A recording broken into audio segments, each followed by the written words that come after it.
Yes, people, welcome to Man Knows Football. You're here with myself, Guni, and I'm here with two special guests. Obviously, Younes, as you know, has featured on this channel many times and is back. Long time no speak. Younes, how you doing, my bro? I'm good, man. I'm good. Thanks for having me on again. And yeah, it's been a while. So glad to get on board and do this, man. Yeah, 100%, man. There's some questions that I definitely got to ask you that, over the time I haven't really been streaming, man, that I've just been burning. So it's going to be an interesting one for myself. And we've also got T Dot as well, man, from the Shed End podcast, as you can see, about to pop up on the screen now. Make sure you give my guy a follow. Very consistent with the content, talks a lot of sense as well. Somebody that I listen to quite frequently, and I very much respect his opinion. So I would highly recommend you go and check out his channel. But T Dot, talk to me, man. How you doing, bro? I'm good. I'm good. Ready for the season. Ready for Wrexham tonight. So yeah, looking forward to it. Yeah, man, the friendlies are starting to kick in, which means the season's just drawing a lot closer.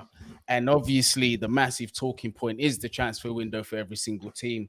A different but exciting point of the season for football teams, or it could be an absolute nightmare for you if you are on the wrong end of, the sword. Do you know what I mean? And right now, we are teetering dangerously close to the edge, in my personal opinion. We've got a massive high-profile deal that has not got over the line yet. It has been going on for absolute weeks. We've been getting differing reports, and obviously, I'm talking about Moises Caicedo. I've spoken about this guy on, the previous stream and the stream before that, so I want to try and keep this one short. But just for the interest of getting you lots of opinion, I'll start off with you, T-Dot. How do you feel about this whole Caicedo saga? Do you have any concern, or do you feel that we're going to get the player in the end?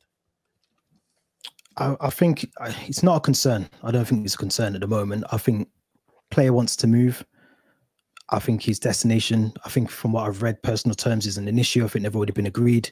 So it's more the fee. And if you think back to when Arsenal tried to get him earlier on last season, you'd expect there was some sort of, gentleman's handshake between the club and player for him to go at the end of the summer, stay at Brighton for the rest of the season.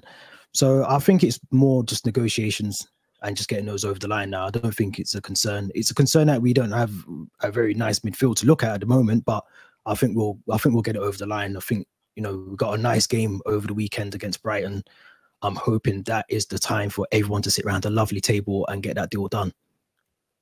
No, absolutely. I hear you, man. And you said something interesting there. And the player does want the move, Younes. And apparently, I don't know how true this is, but there were rumors that there was an agreement between De Zerbi, Caicedo, and the club that, if once the season was done, they will allow him to make a move. And I believe that rumored price was around the 80 million mark.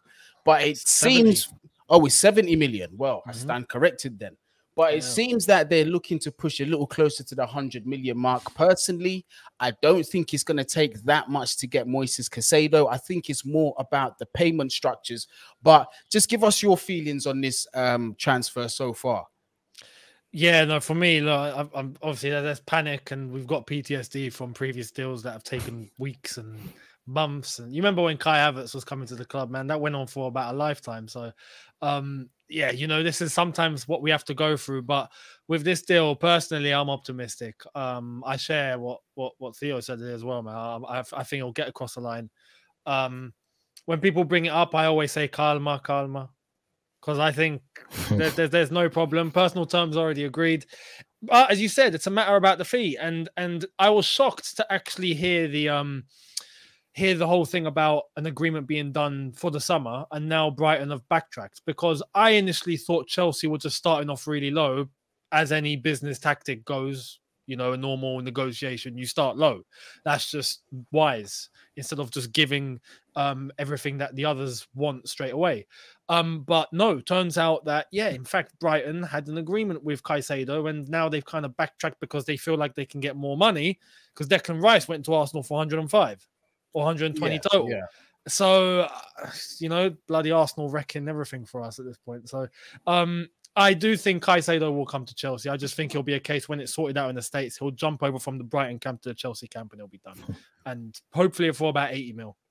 I mean, you know, based on the point that you were mentioning about the whole Declan Rice comparison, now I have very much heard that, and looking a little bit closer to it, I think it's a bit of apples and oranges the way I'm looking at it, because with Declan Rice, remember, first and foremost, that's the captain of West Ham United. He is a little bit older than Caicedo, and he's also got a trophy under his belt. These are things, and he's also an England international. So these are things that you also 20 mil take for into that. Yeah, do you know what I'm saying? These are things that you take into consideration into the price tag. Now, Moises Caicedo is what, 21 years old. He's had one standout season in the Premier League. He's yet to win a trophy anywhere in his career of any significance, respectfully.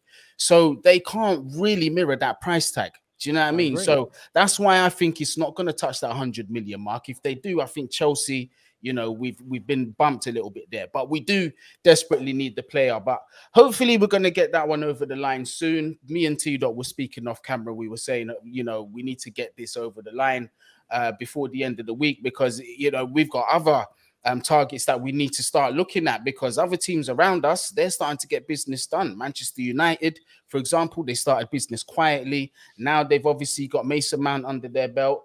They're about to get Onana under their belt. They're also looking to sign this Rasmus Højlund guy as well. Arsenal, they've got Declan Rice. Manchester City, as of not so long ago, have just signed Josko Gvardiol as well. We've got the Here We Go from Fabrizio Romano on that. So, yeah, man, it's scary times. Chelsea need to start waking up in the transfer market. Now, with the players that we have got through the door, they're all youth players. And me, I'm never against signing talented youth, but we have a priority that we need to address, and that is definitely the first team. We have got a lot of players out of the door that I agree need to go, but we need to start getting players in. Moises Caicedo, as we all know, is not going to be enough. We need to get several other midfielders in. We still need to think about the striker situation. And regardless of the reports, I still think we're going to be looking at the goalkeeper situation. And I want to just start there with the goalkeeper situation, because when I spoke to Fraser, he said something that kind of went over my head, that I kind of ignored. And he said Pochettino didn't actually say that he's happy with Kepa being number one. He said he's happy with Kepa competing for number one. Now, with Edouard Mendy already out of the door, that leaves Slonina, this other youth keeper that we brought along with us for the pre-season, and Bettinelli. Those three, I do not believe, will be the competition to be pushing Kepa for that number one position, which brings me now to the point. Younes, I'll start with you. Do you feel we'll be still addressing that goalkeeper situation? And if so, what goalkeepers do you have in mind? Realistic targets would you bring to Chelsea Football Club? I think, yeah, we will address it. I think it's been common knowledge that the focus right now is getting Caicedo through the door. The whole plan was to make sure we get the outgoings done and then bring in the incomings. But at the same time, whilst we've now just near about finished the outgoings and there's still a couple like Lukaku lingering about, then we get the incomings in, but Caicedo's taken up all that energy. So once we get that over the line, I expect us to see us go on all fronts for all sorts of players. And goalkeeper being one of them. 100%. It's always been a priority. The strike situation, don't quite know, but if we're talking goalkeeper, yeah, for sure. I agree with what you said about Fraser. Fletcher saying, you know, that it would be a case of competition. It's not Kepa just being given the number one straight away. Yeah. But it's not, I think, bringing in a goalkeeper that we know is going to literally just take the number one spot either. So when you ask who, it's difficult. I actually don't know.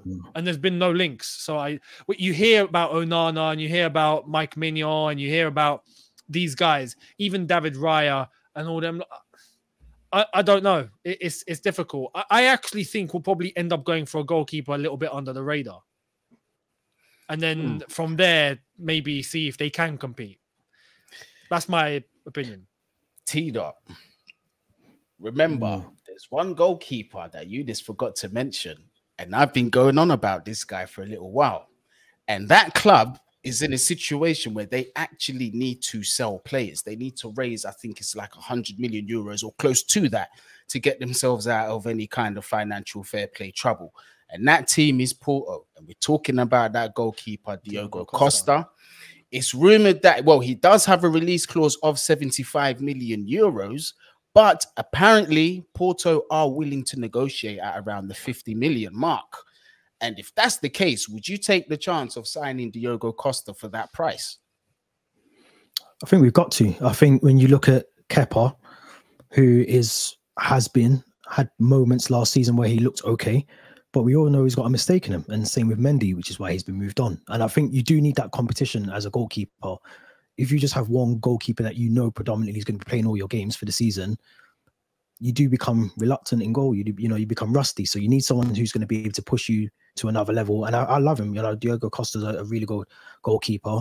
If we can get him for 50 million, I think that's a bargain. I'll be honest. I think that's a really good steal. The thing with goalkeepers, they're few and far between in terms of the level that you want them to be playing at. And they're very hard to come by. So clubs are very reluctant to let them go for, as you said, a bargain or the 50 million. So I think if we can get him for 50 million, brilliant. Even if it's 75 million, I think we have to be at that point, get Caicedo done. We can't mess around because the season starts in a month. So yeah, that time to be bargaining, trying to get lower fees, we're not at that stage anymore. We're at the stage where we've got to get players in. And to me, goalkeeper ultimately is one area you can't mess around with. You can have the best defense, you can have the best striker. Your goalkeeper is just as important. So I think you've got to go out and get one. 100%. I agree with that. And, that's obviously a key part of our spine, like you mentioned there. And it looks like we're going to have to do a full quote unquote spinal surgery on this Chelsea team. There was one position that I didn't expect us to have to address, but unfortunately, Younes and Theo, we got the news that Wesley Fofana's season looks to be over. That is, for me, very sad. A player that is hugely talented and I believe could have, you never know how he comes back from the injury, but definitely has world-class potential. But, injuries have kind of hindered him, and now he's got this season-long injury, which is looking to force us back into the transfer market, because when we look at our options outside of him, we do look a little bit thin. And right now, it's rumored that Chelsea may explore the option of going back in for Mark Guehi, obviously a Chelsea Academy player who we sold on to Crystal Palace and has gone on to do relatively well, in my honest opinion. But he's coming in to fill in big boots, because it's like I was saying, Wesley Fofana, he's a huge talent, and he's got unique abilities about him, just how he drives out at that defense with so much confidence, how comfortable he is with the ball at his feet as well. Also just, playing the ball forward, as well as his defensive abilities. The most important thing, his foundational principles, he's got to know those well, and he does know those well, man. So unfortunate to see him go out. But Mark Guehi, how would you feel about us going back in for him? And do you think it's a realistic buy for us, considering he's doing so well for Palace and they don't really have to sell right now? I'll let Younes take that one. As Younes. Oh, okay. Yeah. Is it realistic? Yeah, it is. It is. I feel like it is. I don't think he'd say no. I don't think the proper Chelsea lot will say no either. Considering that he came from our academy. So that's one thing. And look, he went away with the anticipation that he was never coming back. Although I'm not sure if we have first refusal on him, but the fact that he went to Palace and he's done what he's done, and he's been quite solid. I think now the chance has popped up again. I think he'll take it because he knows there's an opening. It's not like a case of I'm just going to come in and play second fiddle. I'm going to have to try and prove myself. Like, there's a spot there that's ready to be taken. And I think he'd relish the chance. Whether Chelsea should go in and actually get someone, considering that we have Chalobah, is not a debate. Because there's people that are saying, well, we've got Chalobah, but we don't have European football. The squad is actually all right in terms of the fixture list that we're going to have. Let's maybe see what Chalobah does till January, and then we can go into the January market. Let's wait and see what happens when Fofana recovers. I agree with Theo's reaction. I can tell you're hesitant as to when he does come back, he's not going to be the same, right? And we've got to remember, it's not like a tear. This is a reconstruction of the ACL. This could be a career-ending injury, and he's only 22, I think. So to have those, he got injured against AC Milan, I think last season, came back for the Brentford friendly, got injured again, I think came back in February, played a handful of games, and now he's injured again. And he's 22, so he's not played a full season, and Literally, you're talking a whole season wiped out. So I don't think we're going to see the best player. Yeah. On top of that, I think I read yesterday or a couple of days ago, he's been out for I think 195 days of his time at Chelsea, out with injury. And when you look back to his time at Leicester, he was injury prone there. And we knew this. Like, we knew there'd be a little bit of a risk, and we were hoping, nah, he'd come to Chelsea and he'll be all right. He'll be starting. He'll get into a rhythm. He's been plagued. So is it actually a bad investment that we made? Maybe. And when he does come back, what's going to stop him from getting another one? Or the problem reoccurring? Or this is where we have to consider it. But the fact we don't have European football is a bit of a blessing, allows us time to look at maybe Chalobah, or we explore our options and see what we're going to do if Mark Guehi's going to be one. But we have the time. Even if it meant we just roll with Chalobah, we have the time. But are we going for someone? We have the time. So let's see. Well, with the amount of business that we've got to get done, that's where I get a little worried, because it seems, going back to Caicedo, that we're focusing all our energy on him while several other teams around us are doing multiple deals at once, or at least talking to multiple clubs. That's not to say that Chelsea aren't, but they need to start making moves. They really do at this point. But look, another outgoing that we need to talk about is obviously Pierre Emerick-Aubameyang. Looks like he will be getting a move to Marseille, a player that I didn't think was going to get off the books too easily, but we were able to get him out of the club. Another striker gone. Didn't have the best time at Chelsea, but really in the past season or two, who has, to be fair, outside of those trophies that we won, we've had a horrible time. We've had a horrible time of it.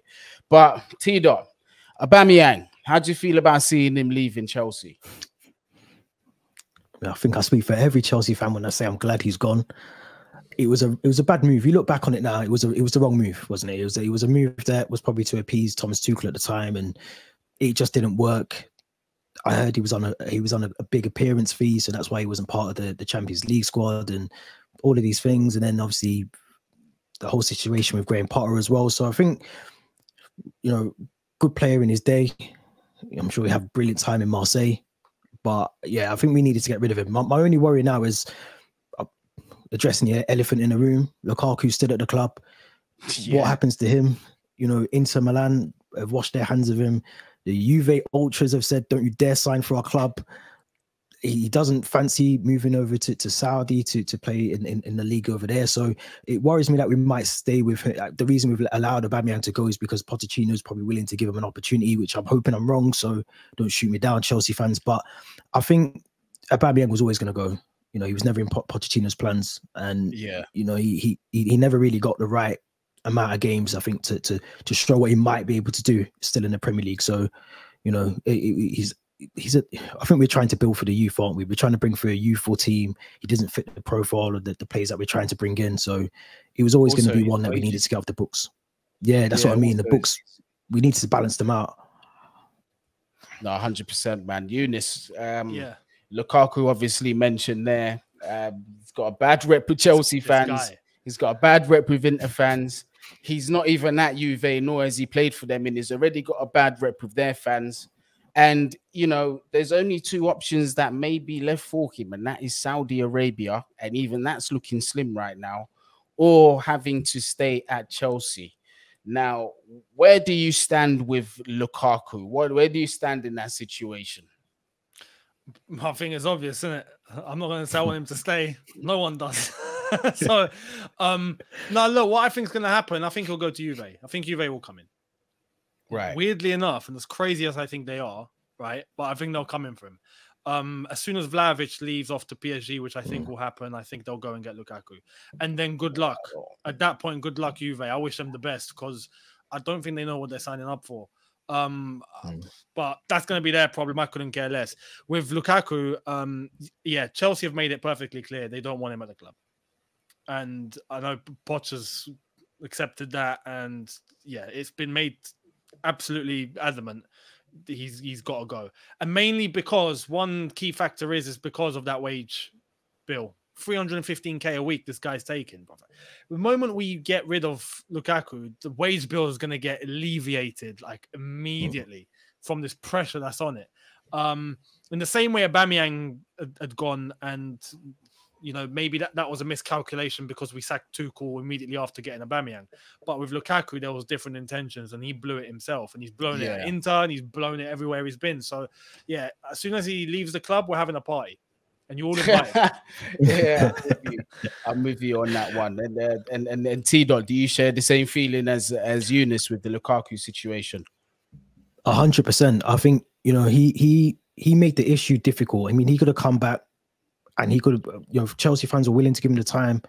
And we all know the interview was the thing that was the final straw for a lot of Chelsea fans. So I think when you do that, there's no return.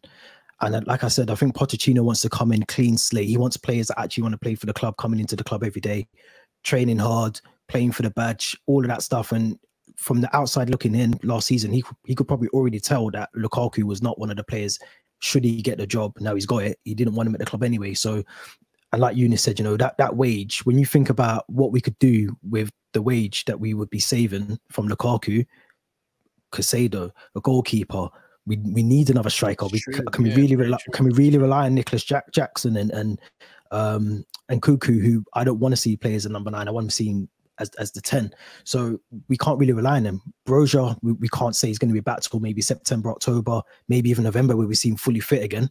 So we need a striker to come in. And the reason we probably aren't doing these deals is because we need to get someone like Lukaku off the books and free up some money somewhere, because yes, we're rich. We've got a rich club, but, you know, we still have to fit in with the FFP and all the rest of it. So I think he'll go. I do agree, Younes. I think he'll go. I think Saudi, personally, I think he'll probably end up further afield, but I think he knows he's not got a home at Chelsea. So it's either Juventus or somewhere else, or go and sit in the reserves, but I can't see him doing that. Well, we shift him off to Strasbourg. That's another one. Yeah. That's a very, very good point. No, but technically he'd still be on our books. We own that club now, so we'll still be paying his wages. With Saudi, I don't know if this is legit. This came out from Saudi, but apparently his demand was 700k a week, which is insanity. You never know, man. That's not outside the realm of impossibility for that week. But I don't think they're that stupid. Yeah, it's whether someone's going to got a bit more common sense for that. They're rich, but they're not dumb. That's a wild. But, yeah, for me, with the Lukaku situation, I'm not gonna lie, he's untenable at this point in time. You know, he's created a massive divide between the fans, between, you know, even the players to an extent. He's let down the players, because remember, this is a senior player as well. What kind of example is he giving to the rest of them, especially if we're going for this youth policy? We've got to get this behavior out of the door. We've got to show that it's unacceptable. So there's so many reasons as to why he can't stay at the club. But at the same time, right, and not that I'm advocating for this, please do not take it as this way. I could see this guy coming into Chelsea and actually scoring goals. I can actually see him doing it. Would it surprise either one of you if he started scoring goals at Chelsea? Would it? No, I think the system that Pochettino, I watched some of the training session last night, or like sort of late last night. Yeah. And the system that Pochettino seems to want to play, he would probably actually thrive in that system.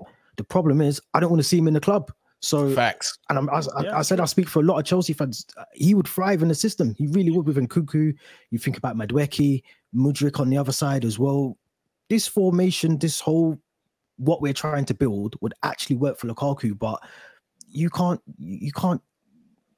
mess up your own doorstep. Do you know what I mean? You can't do that. You've got to pick your battles, and he picked the wrong battle, in my opinion. So I agree with you. I think he'd be really good.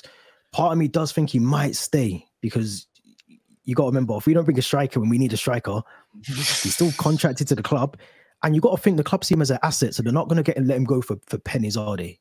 Yeah, I'm not advocating for this. I don't want him at the club, but I'm just saying from a business perspective, they're going to want to try and get return off the fee. So I think if Juve don't come in for the money and he doesn't fancy moving to Saudi, what's his options? We're stuck with him. Yeah, we're stuck with him. That's the reality of it. But I hope it doesn't. Yeah, well, I hope it doesn't come down to a situation where Lukaku is leading the line for us at Chelsea Football Club, man. That boat has sailed well and I don't think it'd be accepted either. I don't think it'd be accepted. The fan base would kick off. The one thing that I want to say about this this situation is, when the interview happened, right? And the apology came out afterwards. And there were some people willing to cut him some slack. Now we've been vindicated, and we know exactly that didn't have the correct intentions, and it was PR. Because if he truly meant that, he wouldn't have done the same thing at Inter Milan. Yep. You know what I mean? He's just He proving committed himself. the same crime in a different way at Inter. So that's now, it's not just solidified breaking the relationship at Inter, it's vindicated why the relationship is destroyed at Chelsea. So there's no way back, surely. Yeah, he's just showing himself as a mercenary. Now, there's even a caveat with me saying that. Like I've said several times, I think loyalty in football is dead, and to a degree, everybody is a mercenary for the correct price, 100%. But the way Lukaku's gone about it has been completely unprofessional, completely disrespectful. Do you know what I mean? And to every single part of each football club, to the fans, to the players, to the owners, to everybody. So he's just you know, he's burnt his bridges. So he's going to have to live with those decisions. He thought he was better than he is. He thought maybe a big club like a Real Madrid or Barcelona or one of those kind of clubs will come in and try and get him. Well, it's not looking that way for him. So, yeah, man, he's going to have to deal with the cards that he's been dealt with. But since we are on the striker topic, I do want to mention Dusan Vlahovic. You mentioned him earlier, Younes. Now, this is a player. First, I'm going to start by saying this. I see him getting a lot of unfair criticism on social media because of his time at Juventus. First of all, I'll say this. He has had a bit of a patchy period at Juve because he's had injuries. And second of all, Juventus don't use him to his strengths. And I know people are tired of hearing this. But when you look at how he was used at Fiorentina, he was a top level striker, and he was being spoken of as such, and rightly so. He was dropping a lot deeper, get involved in play. You know, he was running the wings, going down centrally. He was clinical at his finishing. Even now, his ball striking is absolutely amazing. Set piece taker as well, scores free kicks. So there's definitely a striker there. And the reason why I bring him up is because his style of football, for me, would fit brilliantly with Pochettino. Because I'm not saying Vlahovic is as good or will be as good, but to me, he's got a very similar profile to what Harry Kane had when he was working with Pochettino. And I think based on that, that's a good prototype to really try and go forward with. Now, you know, you mentioned the whole thing with the PSG move, but I've been seeing that move might not necessarily happen. And here's a tweet here that I'm about to read. PSG Ultra's message to Dusan Vlahovic. If you, these ultras, what's this? If this one's even worse. If you come to Paris, we will cut off your 3 fingers. This is in reference to Vlahovic making a 3-fingered salute and wearing a shirt that depicts Kosovo as part of Serbia. Now, my history on that war and on that dispute isn't great, so I'm not going to even try and explain that.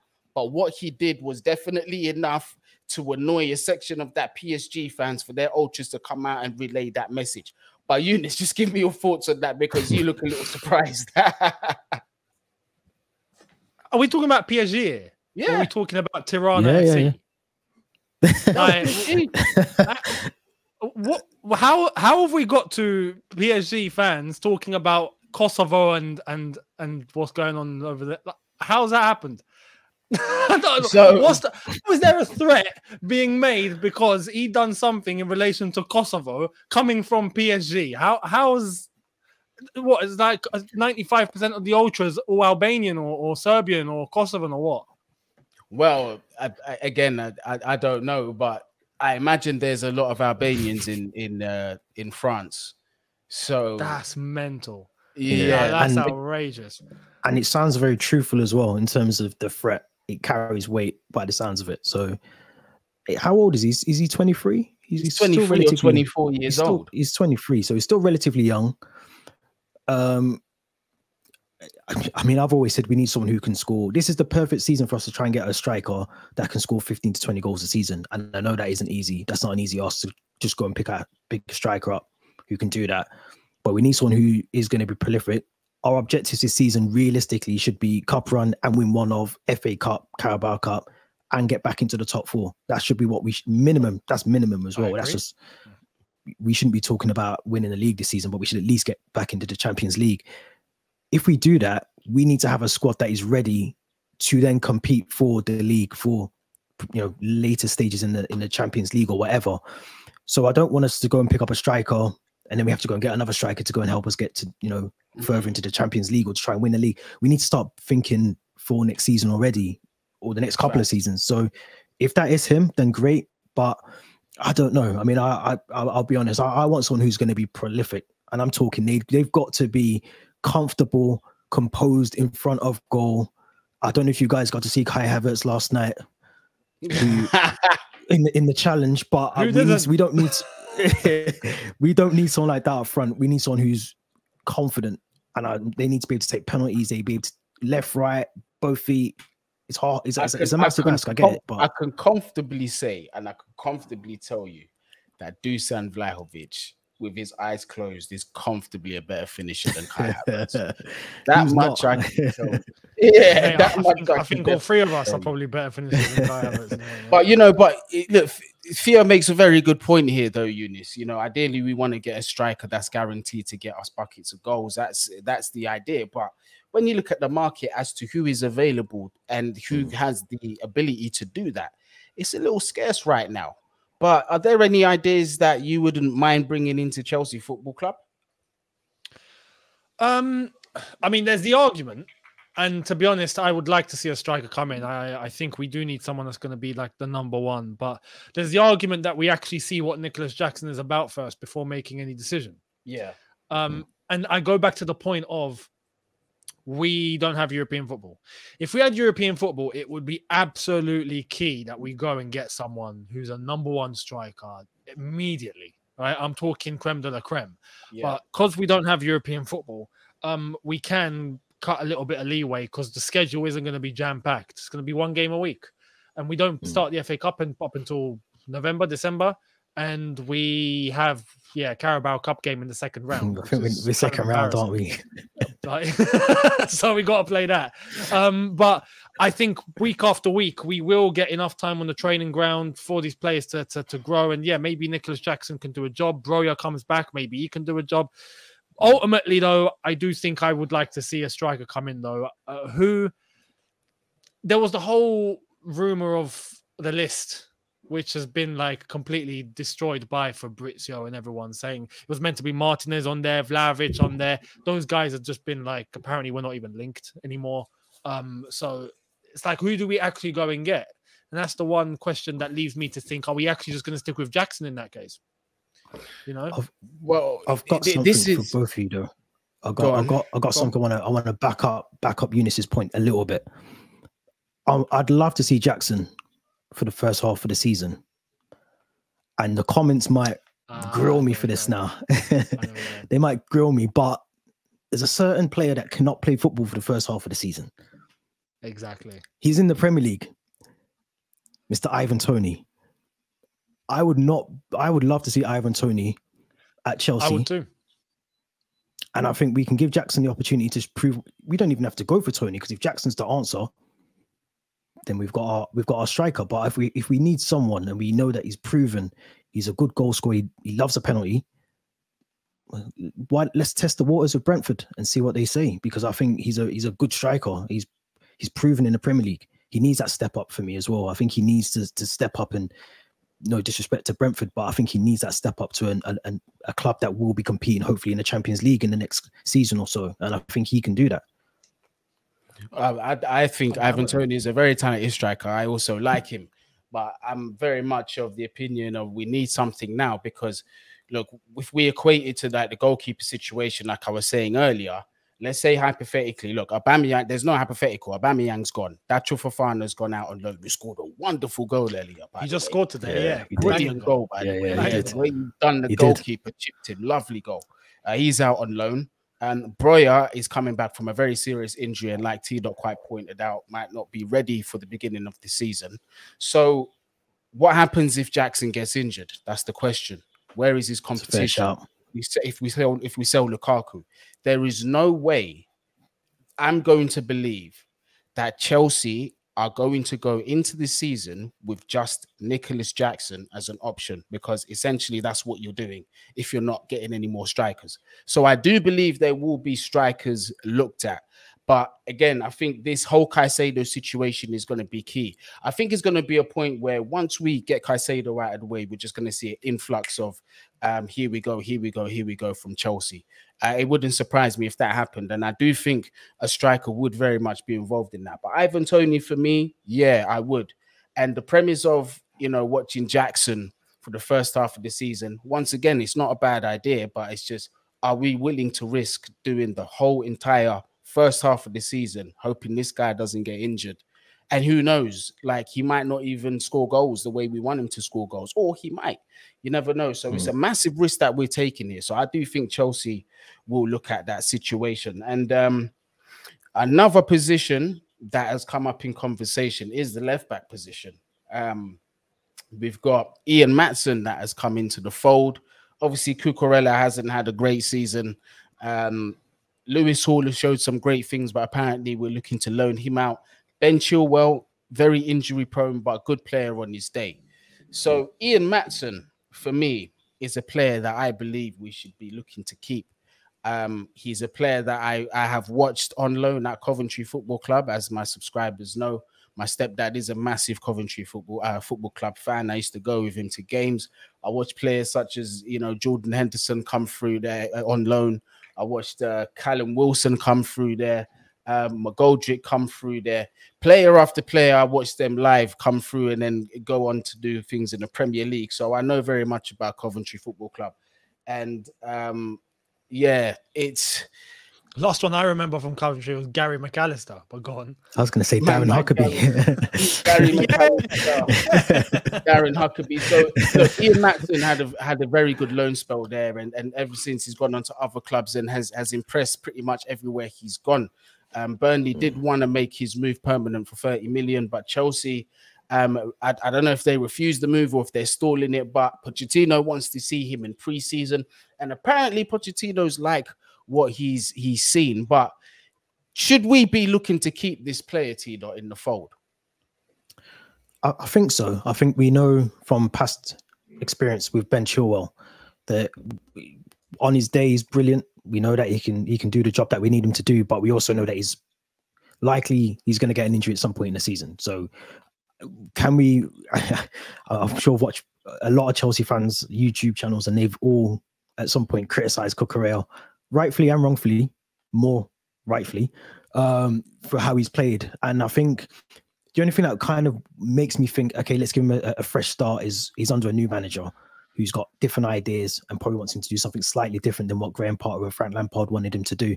So with Ian Maatsen, I do think we should keep him. But then what does that mean for Lewis Hall, who I really love at the club? I think he's someone that will thrive under Pochettino, who can also play midfield. One area that we are going to be lacking, Carabao Cup, FA Cup. You think Lewis Hall could fill that void? So, and he can play left back as well. So he's more versatile. Should we loan out Ian Maatsen for another season, possibly? But I know it's going to come back to bite me, because we know what Chilwell's like. If he picks up a big injury, we're then looking at Cucurella as our only option on that side. We've lost Aspie, who we know can fill in, has filled in. Finished, but he could fill in at left back if you needed him to. So yeah, look, Goonies. I mentioned Cucurella and Goonies looking at Cucurella. I had to lie. I had to spark it. Cucurella is sending Goonie. No, but I think we should keep Maatsen. But then it also makes me question, what do we do with Lewis Hall, who I would love to see in the team next season, like I just said, for his midfield options. But I don't know. It's going to be a tough one. Younes, what do you reckon? Should we keep Ian Maatsen in the squad? I think it's going to come down to what Poch has already said. And I think this is going to be the key for everybody. We have to see them in pre-season and give everyone the chance. We won't know up until we've played a couple of games in pre-season, maybe even 3, before we start to come to some sort of a decision. And he spoke today. Did he speak today or last night? I think in relation to the left-back situation, and was saying that obviously Chilwell and Cucurella are going to be, they are the guys. They're the experienced ones. They're the ones we turn to. But Ian Maatsen and Lewis Hall will be looked at during pre-season. So I agree, because it's a new manager. It's a competent manager. So now we actually know there's going to be an actual system in place, and there's going to be someone that knows what he's doing. We're already hearing about inverted fullbacks going to be key as part of the new system. So that's something that's already going to be a big difference to what we've seen prior, and could, even if we're talking about Cucurella, for example, that could unlock him. It could be a way for him to finally maybe find a comfortable part of his game. This is what Poch needs to work out. So the same goes for Ian Maatsen. He'll have a chance to improve. We'll see him maybe tonight. I expect him to maybe start tonight. And then after that, we keep tabs and see who's good enough to remain and who's good enough to go out on loan. Honestly, I don't trust Ben Chilwell's injury record. I don't trust how Cucurella's season went last season, but obviously I'm not going to carry that over to this season. The circumstances are very much different. PTSD. So I think based on those two principles, we should be locking this kid down to a new contract, and he should be part of the squad. Because one thing I do believe for certain is that he's definitely good enough to add something to this Chelsea squad. And I think under Pochettino as well, he's only just going to improve based on this manager's history on working with youth players with a bit of talent. And definitely Ian Maatsen does fit that bill. But I want to talk about an overall concern for me. And actually, it was this conversation that triggered me into thinking it might not be so bad after all, but maybe not in the time period that we want it. But one thing that's been pressing on my mind is just, you know, the age group of the players that we've been looking to sign and to be bringing in to be playing first team football. Now, it's like I said, if you're good enough, you're old enough. So age isn't necessarily the overriding factor for me, but having winning mentality in the squad and having a bit of seniority in terms of age-wise to, you know, perhaps steer the youngers from a bit of immaturity here and there and help them, guide them along the way, I believe is very much important in the squad. Thiago Silva, his English isn't perfect. He can't do it all by himself, as Pelliquet has just left the club. We need to start looking at those kind of quote-unquote experienced senior players to be bringing into Chelsea Football Club. Now, what's made me think is the fact that us not being in the Champions League or any kind of European competition is a massive factor as to why Chelsea might not do that. Because remember, if you think back, Chelsea players now have a stipulation in their contract where once we get back into European football, bonuses will be activated and their basic wage will rise. So maybe it's a thought that once we get back into the Champions League, we'll start looking at these one or two players. But Younes, I'll start with you. Do you think that is just, we're just putting our foot to the floor in this whole youth thing and we're just going to disregard that? Or do you think perhaps maybe later on down the line, we'll start to address with one or two more senior players? Yeah, I think down the line, and to be honest, maybe even at the end of this window or towards you know, the latter stages of this window, we might, because we look back to what Potter said already. He made it absolutely clear that, yeah, you know, developing young talent is important, but the experience is key. And you need to have a balance like that in the squad if you want to succeed. So the fact that Potter's already made it clear he's aware of that, and he said that from day one, means that I'd like to think there's already a plan in place to bring in a couple of experienced heads. I think our average age is 22 at the moment. Wow. Which is, it's nuts. It's incredible. It can be a good thing considering we haven't got European football. This is why I'm saying maybe not having European football with the circumstances we're in could allow us to grow during this 1 year that we've needed for quite some time for us to elevate ourselves to levels we've not really been at before. And with the average age of this squad now being quite low, maybe it's a chance for us to really build a solid foundation and then start growing from there. But the experienced lot coming in and being a part of that, I have no doubts we'll maybe get a couple of experienced players to definitely balance it. Tito, the reason why I brought that up as well is because there's rumors that Joshua Kimmich of Bayern Munich may be available this summer.